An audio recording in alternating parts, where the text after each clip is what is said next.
Alright, we're back. Hopefully we don't lose the stream again. But yeah, I probably will start stream late Monday because I will be screaming my heart out to a corporation. Don't get worried if my voice is hoarse Monday. Alright, we're gonna react to some stuff. Yeah, Mel, I will.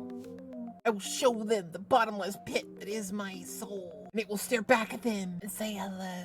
Blah! Alright, let me look at these react and let's see which one I want to do. I think this is definitely something I will roast to heck and back. Veilguard impression. Got to play Veilguard in person. Oh, okay. So I haven't watched this one. Pleasant surprise that you need to have it in your hands to truly experience it. IGN recently had the privilege of talking about their experiences first after getting to try out the character creator, the introductory quest, a faction mission, and a companion quest a little deeper into the game. So let's break down everything you need to know, as well as check out some new footage. IGN says, but what impressed me after the first few hours was how much exploration can still be done in the various regions, as well as the impact the— Here's the thing. The other video I watched, this line was repeated so much that I think, correct me if I end up being wrong, but I think that they were told to say this. Maybe give them a shout out. Dantics. Okay. It's by Dantics. But, sorry, but oh, I didn't get to the mute button. I'm sorry. I almost got it. But yeah, what impressed me after the first few hours was how much exploration could still be done. The other lady, the one that Aspen watched, she kept saying that like 3 times. I think this is a lot of access journalism. I'm gonna be honest. I'm gonna watch through this with an open mind, but player character Rook can have on those regions. Consider it something of a mix of Dragon Age 2 and Inquisition, the more streamlined approach of the former with the rich, geographically and socio-politically diverse world of the latter.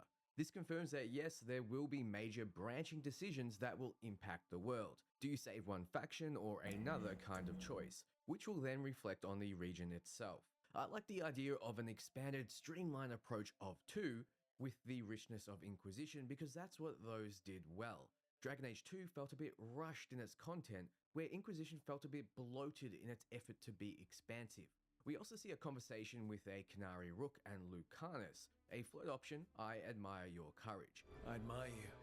We also see that you can request more detail at the bottom, which is different from the usual detail in the middle left. IGN goes on to say, of course, some of the bigger art style, combat, and gameplay changes will be subject to personal taste. But after my time with Dragon Age the Veilguard, I left feeling like these 10 long years might have just— I find it highly sus that suddenly my computer can't handle this. I find it very sus. We're gonna try this again. Otherwise, you guys are gonna have to wait like a hour for stream. Alright, take 2. The clutter you can remove from the UI, so that won't be a problem.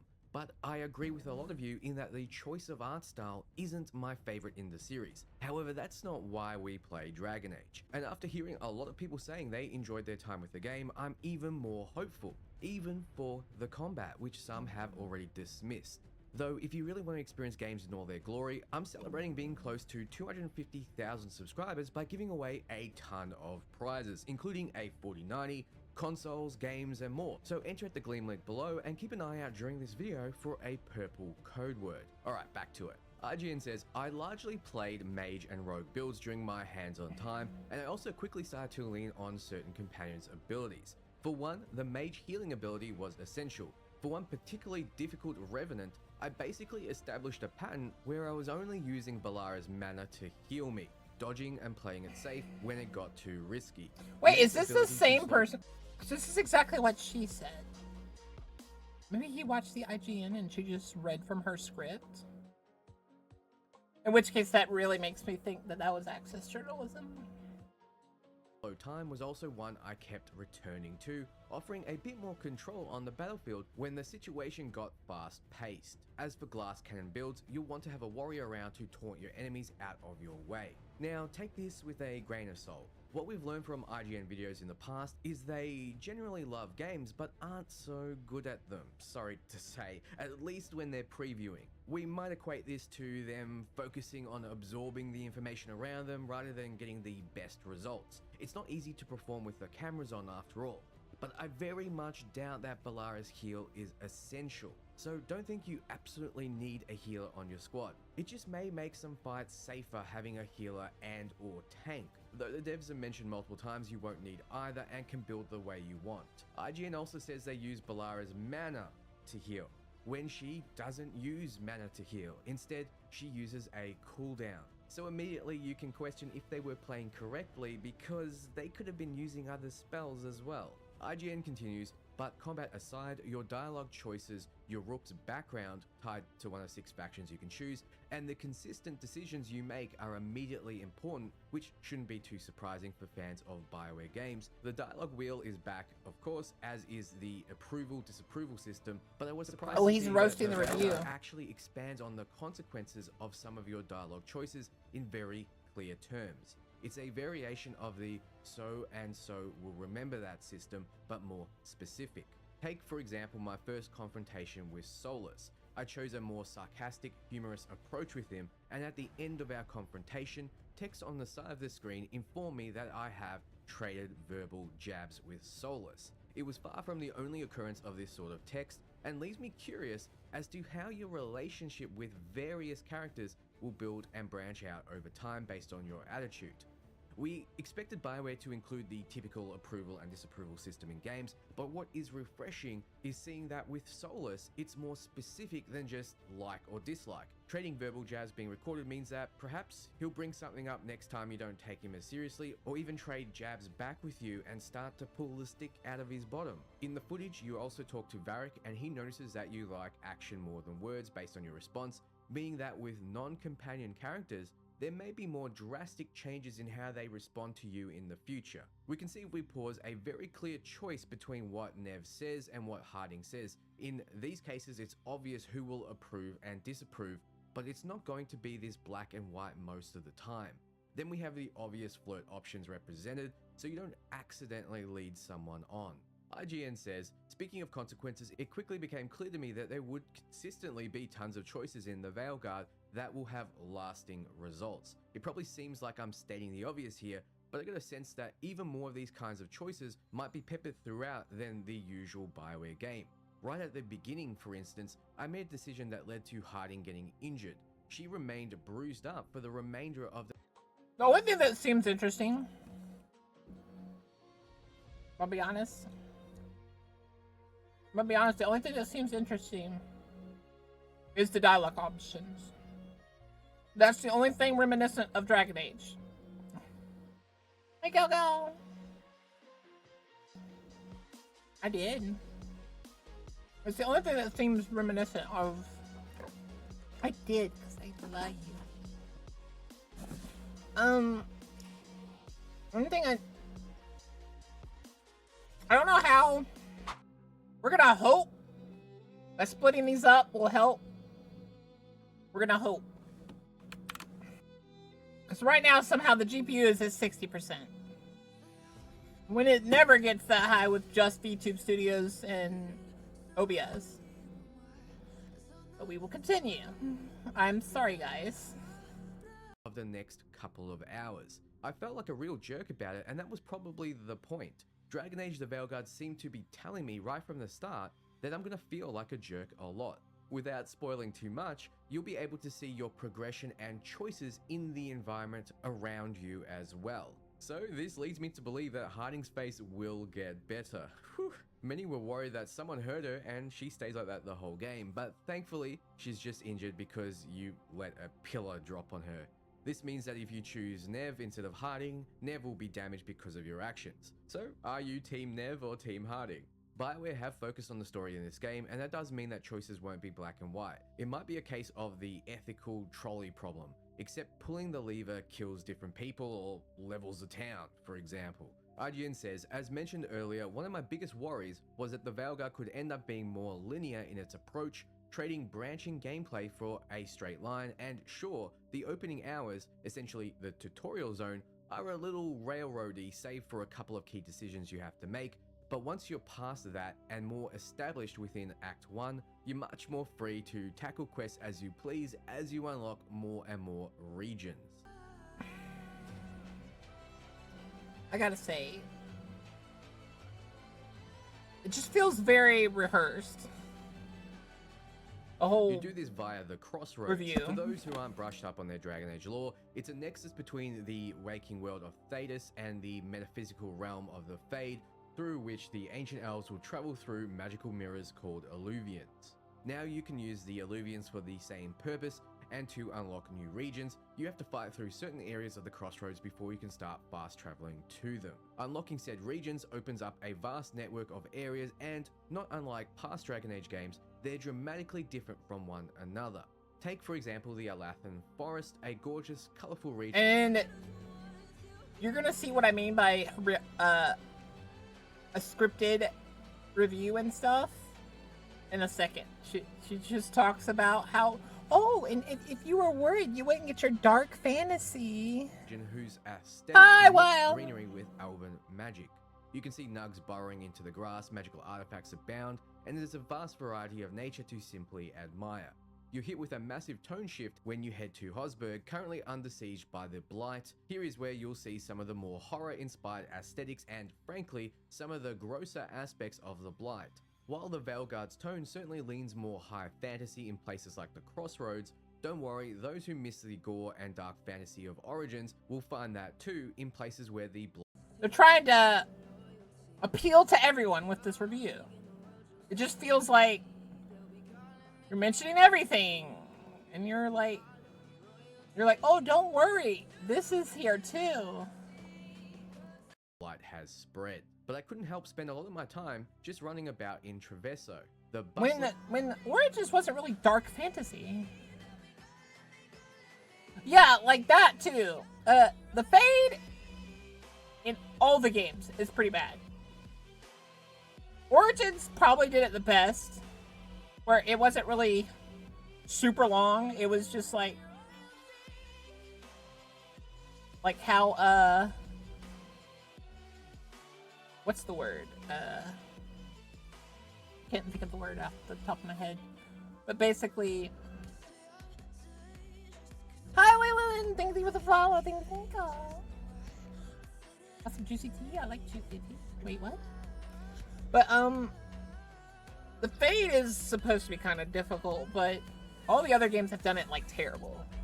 The first one was kind of terrible because it wasn't because it itself was terrible. It was, you had to think in a very abstract way to complete it. City that's home to the Antivan Crows faction.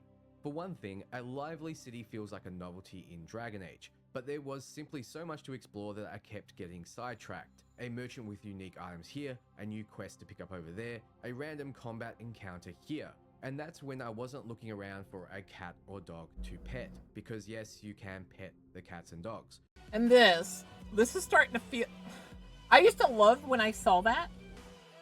No, you don't need to... If I don't remember correctly, I don't think you need to do math. Which reminds me, I'll ask the question later, you guys. But, it used to be nice to hear that you could pet the dog and cat in the game. But here's the thing, BioWare. The dog or cat thing is really just a plus 0.5 to whatever your game is. It's a nice addition, but it does not, like, get me to go to the game. It's a nice, ooh, look at that, when I get here. I'm very happy when I'm playing and I can do that. But hearing you can do it before I even play the game doesn't make me like the game more. Well, it does, but, like, you know what I mean. Like, the likelihood of me playing it is if it's not above 5, it gets no bonus from the cat or dog thing. Think of it like, enchanting a weapon or something. You don't really get special bonuses until you get above plus 5. When you're below 5, whereas this one's a plus 0, on the scale, get no bonus. Whereas if you were like a 6, you get a nice little addition there where it's like 0.1 extra of likelihood to play. You needed to make a 10 out of 10 game and then add that. Then it like cements your role as getting to play. Because if you're a 10 out of 10 game, there's a 90% chance of play. There's cat dog in it, there's a 95. See? The bigger your number, the bigger the bonus. The lower your number, be happy I don't subtract from the bonus. If petting a cat one time doesn't solve the problem, pet 2 pets. I mean, you're not wrong. So, like we expect in Dragon Age titles spanning all the way back to Origins, you can use a method to travel between different areas of the world, and those areas are different to each other in a drastic way because they don't need to be connected in one big open world. I much prefer this over the saturation of open world games these days, and I found myself craving the handcrafted curation of BioWare games of old. Thankfully, BioWare realized this and give us a huge adventure with less of the tedium. Though it does seem like the Crossroads will house a lot of secrets and exploration. They go on to say each companion has an environmental ability, some of which came in handy for me. In my time in the Alathan Forest... This one I don't know about. It feels like they're trying to give a reason for the companions afterwards. Like, oh, let's add these little additions, so you have to use your companions to do certain little tiny things. Why? If you weren't planning on using them, why bother doing that? Because it looks, at least from what I'm hearing and what I'm seeing. So is this Warframe or PoE, Leyland? We're gonna play Path after. We're just reacting right now. It just feels tacked on, in my opinion. I frequently called upon Balara, whose environmental ability allows her to tinker with magical artifacts. It's a nice quality of life addition. Your companions don't even need to be in your party in order for you to use these abilities. As an aside, another one of my favorite quality of life additions is the fact that party banter pauses and picks up again later if you trigger combat, a cutscene, or anything that would interrupt their dialogue. That's right, no more awkward standing around in order to hear the complete conversation. This was one of my complaints with Andromeda, and in my 2024 parody review of the game, I point out and give examples on how hallways were never long enough for you to walk down and finish the conversation you were having with a party member, meaning that you would have to stop or risk it cutting off and you missing the conversation completely. Thankfully, like we've seen in God of War, banter and world conversations will stop, but continue after the interruption has passed. Also, do note that each companion will have their own environmental ability, just like they mentioned with Balara, but you can learn how to use them yourself using a special dagger. IGN continues, if you're feeling overwhelmed, the difficulty and accessibility options do allow for about just as much or as little hand-holding. You're gonna see something funny here, where their idea of no hand-holding is hand-holding. Is the Illuvians for the same purpose, and it is a fantasy of... I so, suck like bad. we expect in Dragon Age titles spanning all the way back to Origins, use of BioWare game secrets and exploration. Quality of life addition. Your companions don't Sorry about even that. need to I be in accidentally your pressed the party button. in order for you to use these abilities. As an aside, another one of my favorite quality of life additions is the fact that party banter pauses and picks up again later if you For trigger economical combat, a reasons, cutscene, or anything that would interrupt I their understand. dialogue. That's right, no more awkward standing around in order to hear the complete conversation. This was one of my complaints with Andromeda, and in my 2024 parody review of the game, I point out and give examples on how hallways were never long enough for you to walk down and finish the conversation you were having with a party member, meaning that you would have to stop or risk it cutting off and you missing the conversation completely. Thankfully, like we've seen in God of War, banter and world conversations will stop, but continue after the interruption has passed. Also, do note that each companion will have their own environmental ability, just like they mentioned with Balara, but you can learn how to use them yourself using a special dagger. IGN continues, if you're feeling overwhelmed, the difficulty and accessibility options do allow for about just as much or as little hand-holding. Here's where you're gonna see what I mean. One Antivan Crow's quest I was doing, I could turn the navigation on and simply follow the game's guidance, or turn it off and look for clues in the environments to follow. In this case, the crow's purple symbol painted on certain walls. I also just happened. And what's hilarious is, I bet you anything, those crow paintings are almost everywhere. Every single turn, you'll see at least one that's pointing you to the direction. So literally just, do you want it to be out loud? Or do you want it to be in your face? And loud. Playing an Antivan Crow Rook while completing this quest, which led to some fun dialogue options. I'm not a huge fan of options that bypass game's mechanics. If you're meant to look around for clues, I don't want the game to... Here's the thing. The people that made Origins, I think there was like almost no one left when they made 2. And then there's absolutely no one in Inquisition onwards. So why are you still playing it? It's not the same game. Anyone turn off the need to search. I understand it's to help some people, but at that point, they're no longer really playing the game. Though, who am I to judge? What is good though is that the backgrounds clearly play a part in dialogue options. In regards to addressing Inquisition's crazy, bloated hinterland section of the game, which had over 50 side quests, most of them unimportant, IGN says, the Veilguard has boiled this down quite a lot. You're still free to explore, but the scope isn't nearly as dizzying and the quests point back to... And here's the thing that annoys me. The whole thing about Dragon Age was the side quests and stuff. And like, you know, building your character and like exploring the world and helping people across the land. Who complained about the quests? Who wanted less quests? They probably were complaining about the fact that the quests seemed unimportant.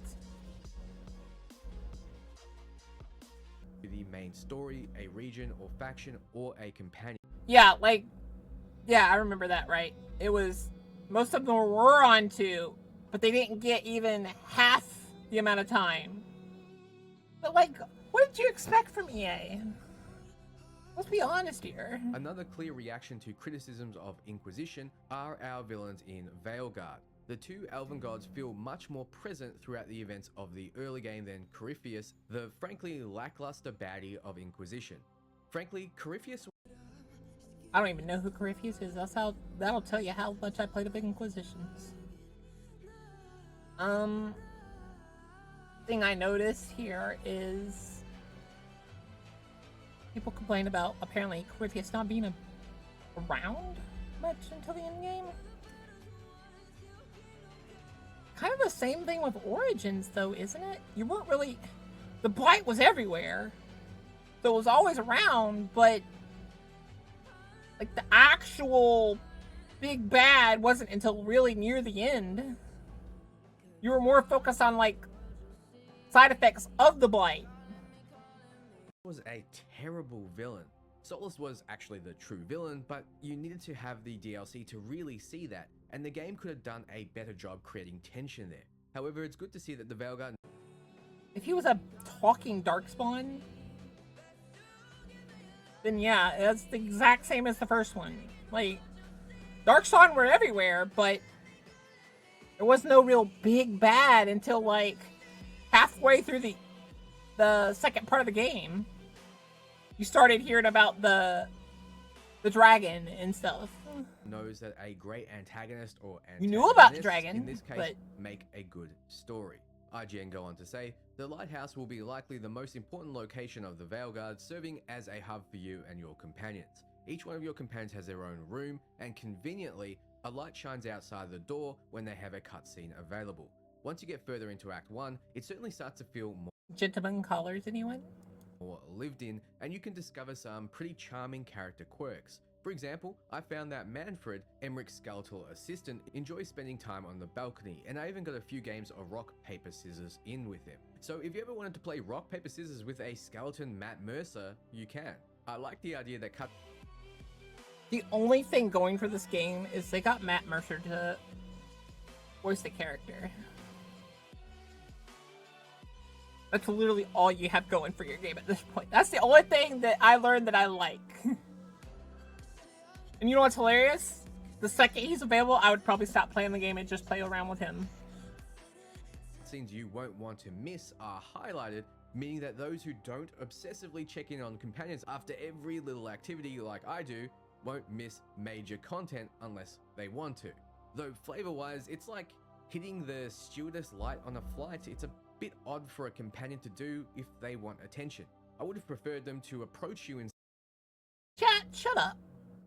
some way when you next enter the lighthouse. I digress. IGN continues, but I found the lighthouse somewhat symbolic of the biggest challenges this game is facing, bringing in new players while honoring the now incredibly vast lore that Dragon Age has built across the games, comic books, short stories, and more. Basically, if you were worried that the name change from Dragon Age Dreadwolf meant less soulless, think again. His history, along with the history of the Alluvians, are baked into the lighthouse, and you learn more and more about the threat you face as you unlock Solas's murals with various wolf statues. You even get to see some of his... I feel like this is them trying to appeal to the lore nerds and stuff. And lore nerds are not dumb. As you know, like, referenced by the fact that they like lore. They're actually very smart, and they know when you're pandering to them. memories. So I doubt this is going to help you very much. As a lore nerd, I very much appreciated this, as well as the other various callbacks to the series history. The Origin fans will likely love the Grey Warden heavy quest, and we already know the Inquisitor, the protagonist from Dragon Age Inquisition, and Select Your World states in the character creator. But I do wonder if it'll overwhelm new players, which BioWare seems to be courting with its action-heavy combat system. Am I the only one that thinks the combat system seems very bare bones and basic as hell? combat system. That's why it helps, at least, to have something of an outsider like Rook to take the helm of the Veilguard. Plus, the scrappiness of Rook remind me a bit of playing as Hawk in Dragon Age 2, rather than the more Chosen One-esque protagonist of the Warden in Origins and the Inquisitor in Inquisition. So, for those who are afraid that Veilguard would forget everything Dragon Age was, that doesn't seem to be the case here. I believe BioWare games succeed because their formula lets you play out a Chosen One fantasy. Hawk, though not initially special, becomes special later on. Rook, no doubt, will follow a similar path. Not initially special. Oh, hello? What was the entire, like, all these,